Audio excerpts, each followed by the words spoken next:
নামাজ মুমিনের শ্রেষ্ঠ ও সর্বোত্তম ইবাদত। নামাজে তাই সর্বক্ষণিক সুস্থির ও পূর্ণ মনোযোগী হওয়ার চেষ্টা করতে হয়, কিন্তু এরপরও অনেক সময় নানা চিন্তাভাবনা চলে আসে। আগের পরের কত কথা যে মনে পড়ে তার হিসাব নেই। অমনোযোগিতা ছাড়াও মাঝে মাঝে অনেকে নামাজে আঙুল ফোটান। অনেকে জানতে চান এর কারণে নামাজের কোনো সমস্যা হবে কি না। এ বিষয়ে ইসলামী চিন্তাবিদরা বলে থাকেন, আল্লাহ তাআলার সঙ্গে বান্দার সম্পর্ক স্থাপনের অন্যতম মাধ্যম নামাজ। পবিত্র কোরআনে আল্লাহ তাআলা বলেন, যারা নিজেদের নামাজের হেফাজত করে এরাই আল্লাহর জান্নাতে মর্যাদা সহকারে প্রবেশ করবে। সূরা মাআরিজ আয়াত নম্বর 34 ও 35। পবিত্র কোরআনে আরও বলা হয়েছে, অবশ্যই সফল হয়েছে মুমিনরা যারা নিজের নামাজ আদায় করে বিনীতভাবে।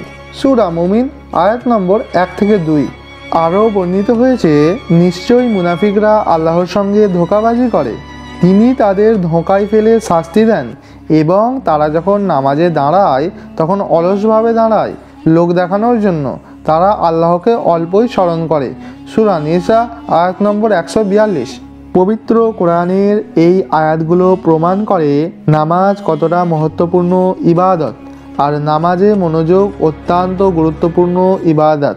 তাই ফুকায়ে কেরাম বলেন, নামাজে আঙুল ফুটানো বা এমন অসৌজন্যমূলক কর্মকাণ্ড মাকরুহ তাহরিমি, এ থেকে বিরত থাকা আবশ্যক। তবেই হজরত ইব্রাহিম নাখাই এবং মুজাহিদ রহিমাউল্লাহ থেকে বর্ণিত, তারা উভয়ে নামাজে আঙুল ফুটানো মাকরুহ বলে মনে করতেন।